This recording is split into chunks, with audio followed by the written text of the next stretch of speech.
इन जिहादियों ने थोड़ा सा कलर लग जाने पर तरुण की जान ले ली। यही नैरेटिव 2 दिनों से सोशल मीडिया पर छाया रहा।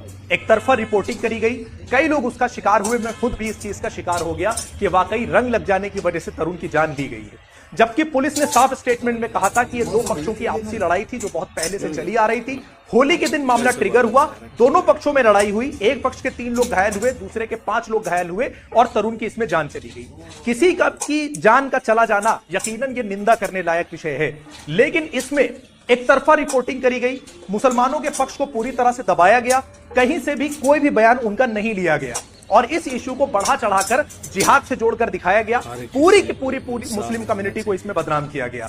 यानी इस मर्डर में वो लड़के भी जिम्मेदार हैं जिसने तरुण का कत्ल किया या नहीं किया, उनके घर की औरतें भी जिम्मेदार हैं, उनके धर्म की किताब भी जिम्मेदार है, उनके धर्म के सारे लोग भी जिम्मेदार हैं।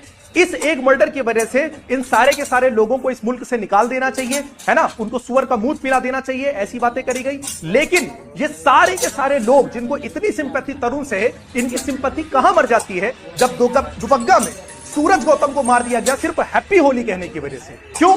वो हिंदू नहीं था, वो हिंदू था लेकिन जिसने मारा वो भी हिंदू था ना, इस वजह से उस पर कोई आउटरीच नहीं होगा। ठाकुरगंज में ही रमेश गौतम की बीवी को जबरदस्ती रंग लगाने की कोशिश करी गई और जब रमेश गौतम बचाव के लिए आया तो दूसरी पार्टी के सारे घर वालों ने मिलकर उसकी जान ले ली। यहां पर उसकी कम्युनिटी के लोगों की गलती नहीं है। क्यों? क्योंकि सामने वाला हिंदू था। अब ये जिहाद नहीं है, ये दो तरफा रवैया क्यों? अगर आपको यकीनन कार्रवाई करनी है, आपको लगता है कि सामने वाले ने मर्डर किया है, चला दीजिए बुलडोजर, फिर इनके घरों पर भी बुलडोजर चला दीजिए जिन्होंने सूरज गौतम की हत्या की, जिन्होंने रमेश गौतम की हत्या की। क्यों? तरुण खटिक दलित था, ये नहीं है। ये दो तरफा कार्रवाई, मतलब मुसलमानों की नफरत में आप इतने अंधे हो चुके हैं कि हर क्राइम में आपको सिर्फ और सिर्फ मुसलमान का रिलीजन नजर आता है, आपको इंसाफ नहीं नजर आता है। अगर आपको लगता है कि इस तरह की बातें करनी चाहिए और दूसरे पक्ष को नहीं सुनना चाहिए, एक तरफा कार्रवाई कर देना चाहिए, तो फिर लखनऊ के इन दोनों केसेस में भी इस तरह की एक तरफा कार्रवाई होनी चाहिए। मतलब कब तक इस तरह आप झूठ का नैरेटिव, दूसरों की नफरत अपने दिमाग में भरे रहोगे? इस झूठ से, इस नफरत से बाहर निकलो। और ये जो जेनोसाइडल स्पीच बात बात पर दी जाती है, ये सिर्फ और सिर्फ प्रशासन की लापरवाही की वजह से।